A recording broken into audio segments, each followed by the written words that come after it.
Good day, everybody. My name is Max Edkins. I'm from the Connect for Climate program of the World Bank. We're coming to you live on Facebook, on Connect for Climate's Facebook page. Please join us in the discussion with the hashtag Innovate for Climate. We're live at Innovate for Climate Finance and Markets Week in Barcelona. And I've got the great honor to be sitting here with Laurence Tubiana. Laurence is the CEO of the European Climate Foundation. But you've also been very instrumental in pushing the climate action agenda over the last couple of years.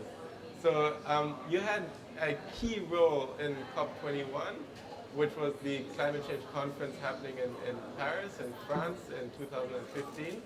Could you maybe just explain a little bit about that conference and what the outcome was? What is this Paris climate change agreement? Thank you. Paris was a big achievement because we struggled during more than 15 years to get an agreement where all countries decided really to take seriously climate change and to put forward climate plans with an aim for everyone to reduce their emission of greenhouse gases.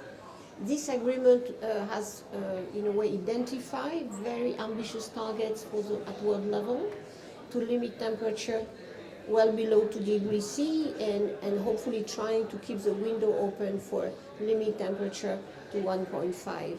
And the logic of this agreement is to have a very ambitious goal, meaning to be by the second half of the century at net zero emission at world level, meaning no more greenhouse gas that will really change the level of emissions and really then to go down after.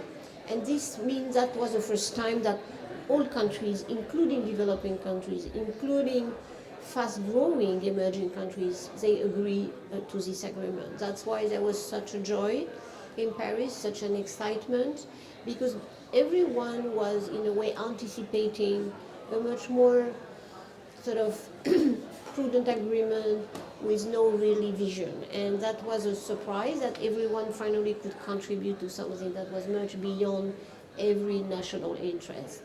And the big beauty of this was that it was not only the governments that have rallied around Paris, but as well the cities, the region, and the businesses who really sent the same message, which is in a way very simple to tell. It's that this low carbon economy is the economy of the future, and it is going already, and it's underway, and it is inevitable. There is no other option. And this very strong message coming from a large group of many different actors made that this began to be a reference point, not only because government signed a paper, but because it was now in boards meetings, in the investors community, in city planning, there is this reference. We have to really do whatever we can to fulfill that goal. So that's Paris. And then we wanted all actors to, in a way, announce their own commitments. It's not about you or somebody else. It's about everyone has to say what I'm planning to do, what I commit to do before 2020 and beyond. And so it was really a time when the world came together and decided we're going to get really serious about climate change. And I think the excitement there is that, as you say, it was not only the countries, but it was the businesses and regions and cities that put forward their climate action agenda. So maybe just in your role as a climate champion to the UNFCCC and promoting the climate action agenda, could you just elaborate a little bit more on the role of the non-state actors in implementing climate change? With pleasure. I would like just to add a note, which because we are on Facebook, that the youth movement has been and is and will be certainly instrumental. Because this notion that the young generation not only just say it's very important for them, but they are acting. They are constituting coalition. They are even now suing governments or suing companies because they are not protecting their interests. That's changed totally. So I really think that the youth movement and the young generation now are really taking a role, which is not only a role of complaining because this generation doesn't really, they are empowered, doesn't take care of their interests, but more than they want to take action now. Like on the non-state actors, and of course this encompasses a large range, meaning local governments in particular, because cities, the big cities and the smaller cities, and the states and the region in federal states, nations, were very, very active. How? Well, they first decided that they will disclose where do they stand at that moment on their emissions. The second element is they decided to fix targets. Many times, and it was the case for the cities and the region, these targets were more ambitious than the targets that their own nation, their own government was taking. A good example is Chinese cities, where China as a government decided that the emission engaged, that the emission of China will peak in 2030, and then Chinese cities said we will peak much earlier by 2020. So you see that all over the world. Paris, New York, but even Durban or other cities are really doing it. So that was fantastic. Set targets that were more ambitious than the government.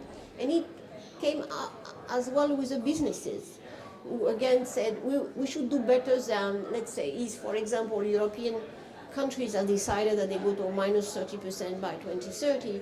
Now the mantra in many boardrooms is we have to do more and earlier. So this sort of acceleration of action, which is exactly what we need, the acceleration of ambition is again no more now, and there is a positive reaction and interaction between the cities and the businesses that encourage government to be more aggressive, more optimistic.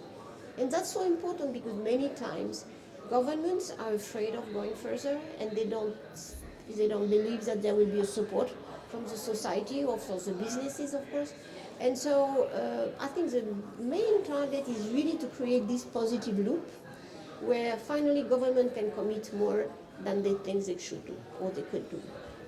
And I mean, that's really a message of optimism and opportunity, is that, you know, you've got citizens, you've got the youth movement, you've got the businesses, you've got the non-state actors who are all pledging to more action and actually showing how it can be done.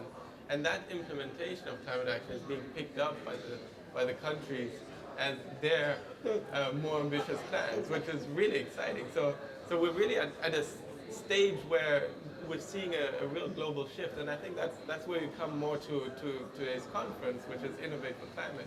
You know, where are the innovations in both the financing and the markets as well as the technology to help drive that climate action and raise the ambition to ensure that we reach the scientific targets of 2 degrees or less. Of course, and that's of course very adequate for that conference. We have been arguing for a carbon fund from many years now, and really trying to see where are the innovation coming from and what is needed for them to be deployed. And I think that the important notion now and for this particular period, one is of course because we have so much uncertainty about what the US government would do, be still in the agreement or opt out. We need the businesses to show their determination, and not only just with, in a way, good words, but a strategy. We need them to explain their strategy to decarbonize and to be consistent with Paris. And we need that not only with the industry, we need that from the investors as well. We need that from the financial community.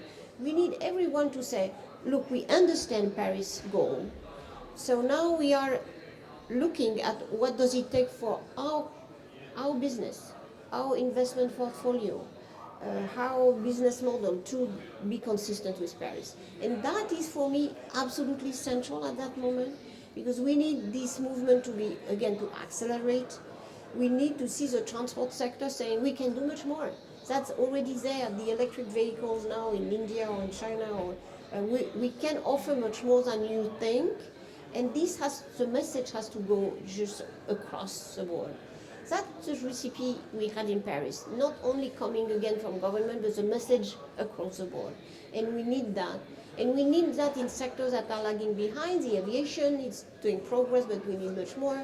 The maritime, all the sort of transport sector at global level. We need the heavy industry, say how they will deal with that, and just don't say it's somebody else's responsibility.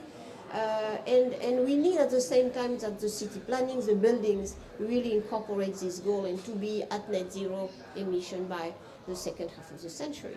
So that's my mantra these days. I would like everyone to display, disclose, explain what does it take, what I will do to be consistent with Paris. It will not be done overnight.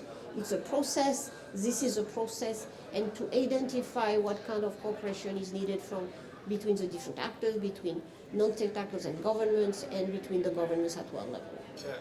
And maybe you could just also elaborate a little bit more on the European Climate Foundation and how you're aiming to use that vehicle, now that you're the CEO of that, to help encourage more climate action, more disclosure, more transparency, as you stated.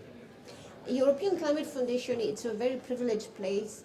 I have been in academia, in government, and this is a new place where you, in a way, you can gather people and stakeholders from very different type of constituencies. NGOs, of course, the ECF is funding a lot of NGOs at world level.